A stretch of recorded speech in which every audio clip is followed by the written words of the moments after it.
అందరికీ నమస్కారం. ఈరోజు నేను శ్రీమతి కొర్రపాటి పద్మావతి గారి రచన బెడిసిన షరతు అనే ఒక చక్కని కథను చదివి వినిపిస్తాను. ఇంకా కథలోకి వెళ్దాం. ఒక చిన్న గ్రామంలో శేషయ్య అనే కటిక పేద రైతు కూలి ఉండేవాడు. అతను పొలం పనులలో ఎంత శరీర కష్టం చేసినా తిండికి బట్టకు పోగా వెనక వేసుకునేటందుకు ఏమీ మిగిలేది కాదు. అందుచేత శేషయ్య పట్నం వెళ్ళి కష్టించి పనిచేసి కాస్త డబ్బు మిగుల్చుకుని తన గ్రామంలో కాస్త భూమి కొనుక్కుని స్వతంత్రంగా బతుకుదామనుకున్నాడు. శేషయ్య పట్నం చేరి కనిపించిన వాళ్లనల్లా పని అడిగాడు. కానీ ఎవరూ ఇవ్వలేదు. ఏం చెయ్యటానికి పాలుపోక ఒక కోమటి దుకాణం ముందు కూర్చున్నాడు. దుకాణదారైన శెట్టి బయటకు వచ్చి, "ఎవరవు నువ్వు?"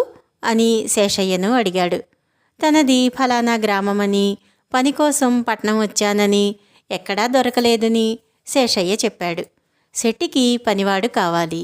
కానీ ఆయన పెట్టే నిబంధనలకు తట్టుకోలేక కుదిరిన పనివాళ్ళు వెళ్ళిపోతూ ఉంటారు.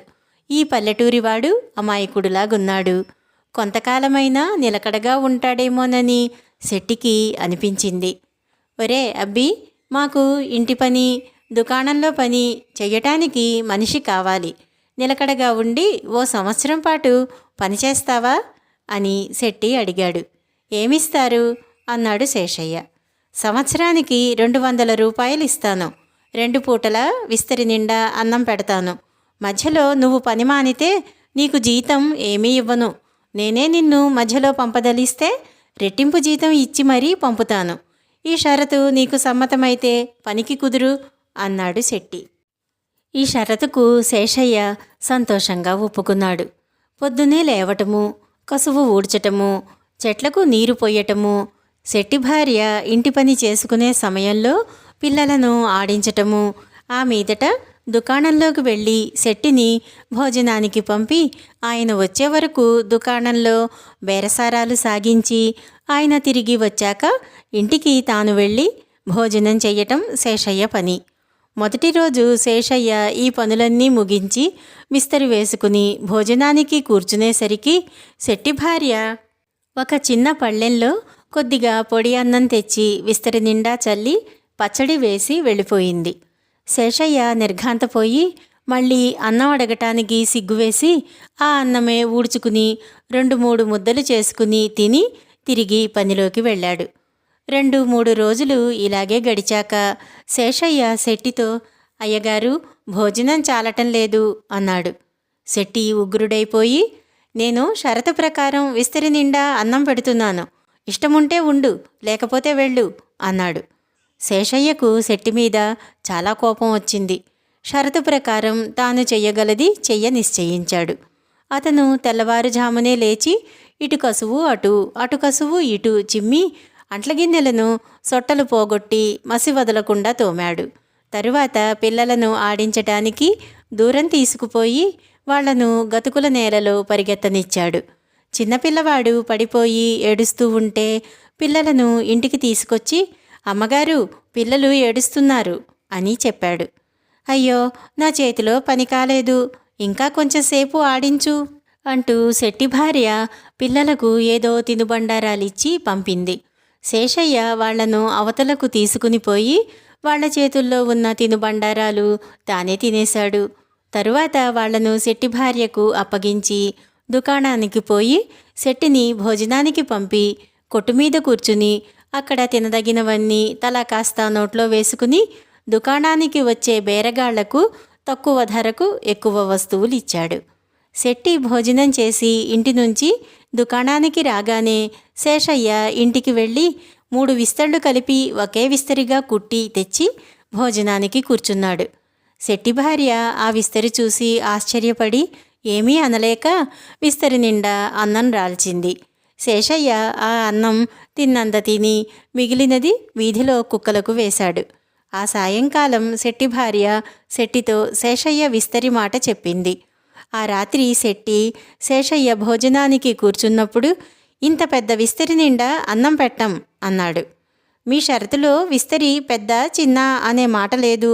కావలిస్తే నలుగురిని పిలిచి అడుగుదాం" అన్నాడు శేషయ్య. నలుగురికి ఈ గొడవ తెలిస్తే తన పని నగుబాటు అవుతుందని శెట్టి మాట్లాడక ఊరుకున్నాడు. శేషయ్య ఉదయం పూట తోటకు నీరు పోసేటప్పుడు ఒక బొక్కెన నీరు తీసుకుని చిన్న లోటాతో అన్ని మొక్కలకు నీరు పోస్తూ వచ్చాడు. అందుచేత నీరు చాలక తోటంతా క్రమంగా ఎండిపోయింది. చెట్లు ఎండుమొహం పట్టాయి. నువ్వు నీళ్లు పోయటం లేదా అని యజమాని అడిగితే శేషయ్య మొక్కల మొదళ్లలో తడి చూపాడు. శెట్టికి శేషయ్య చేసే పని చాలొచ్చింది. కానీ అతన్ని పంపేయాలంటే నెలైనా పూర్తి కాకుండానే 400 రూపాయలు ఇచ్చుకోవాలి. అందుచేత శెట్టి ఇరుకున పడి ఏమీ చెయ్యక ఊరుకున్నాడు. ఇంతలో శెట్టి బావమరిదికి పెళ్లి సంప్రదింపులు జరుగుతూ ఉంటే అత్తవారి ఊరు నుంచి పిలుపు వచ్చింది. శెట్టి తన వెంట శేషయ్యను కూడా బయలుదేరదీశాడు. శెట్టి భార్య తన భర్తకు కుడుములు, చిత్రాన్నము మూటకట్టి శేషయ్యకు పచ్చడి చద్ది కట్టి ఇచ్చింది. ఇద్దరూ వేకువనే బయలుదేరారు. శెట్టి గుర్రం సవారీ అయ్యాడు. శేషయ్య కాలినడకన వెనుకగా బయలుదేరాడు. వెనుకగా వస్తున్న శేషయ్య శెట్టి మూటలో నుంచి కుడుములన్నీ తినేశాడు. మధ్యాహ్నానికి వాళ్ళు ఒక చెరువు వద్దకు చేరారు. శెట్టి కాళ్ళు చేతులు కడుక్కోవటానికి వెళ్ళినప్పుడు శేషయ్య శెట్టి మూట విప్పి గుర్రం ముందు వేసి ఎటో చూస్తూ నిలబడ్డాడు.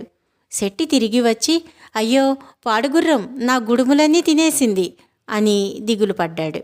పోనీలేండి, నా మూట నుంచి ఇద్దరం తిందాము అన్నాడు శేషయ్య. ఓరి అపరాచుడా, అదెలా తినేదిరా అని శెట్టి చిర్రుబుర్రులాడాడు.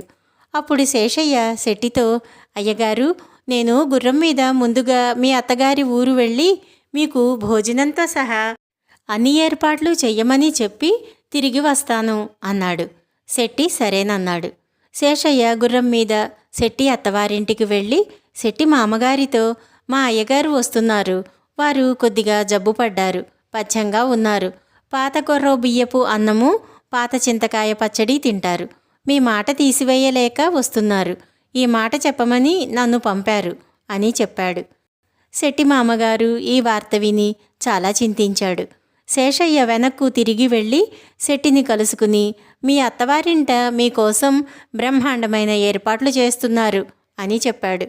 శెట్టి అత్తవారిల్లు చేరగానే అందరూ ఆయన ఆరోగ్యం గురించి అడిగేవారే. అదేమీ అర్థం కాక శెట్టి మౌనంగా ఉండిపోయాడు. తరువాత భోజనానికి కూర్చుంటే కొర్ర అన్నము చింతకాయ పచ్చడి వేశారు. అది శెట్టికి అర్థం కాలేదు. కానీ ఆకలి మీద ఉండి అదే తినేశాడు. దాని ఫలితంగా శెట్టికి ఆ రాత్రి కడుపులో గుడగుడ ఆరంభమయ్యి అతిసారం చేసి నీరసం పట్టుకున్నది. శేషయ్య పక్కనే ఉండి, రాకరాక వచ్చిన అల్లుడికి చేసే మర్యాద ఇదేనా అని రోషం ఎక్కించాడు.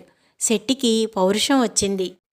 వచ్చిన పని చూడక అత్తవారింట ఎవరికీ ఏమీ చెప్పక ఇంటికి తిరుగు ప్రయాణమయ్యాడు. పట్నం కొద్ది దూరంలో ఉండగా శెట్టి, ఒరే శేషయ్య, నువ్వు త్వరగా వెళ్ళి మీ అమ్మగారితో నేను వస్తున్నానని, స్నానానికి వేడి నీళ్లు, వేడివేడిగా భోజనము తయారు చేయించమని చెప్పు అన్నాడు. శేషయ్య పరుగు పరుగున శెట్టిగారి భార్య వద్దకు వెళ్ళి ఏడుస్తూ, అమ్మగారు, అయ్యగారికి గాలి సోకింది, మీరు ఆయనను చీపురు కట్టతో కొట్టాలిట అని చెప్పాడు. శెట్టి భార్య చేసేది లేక సరేనన్నది.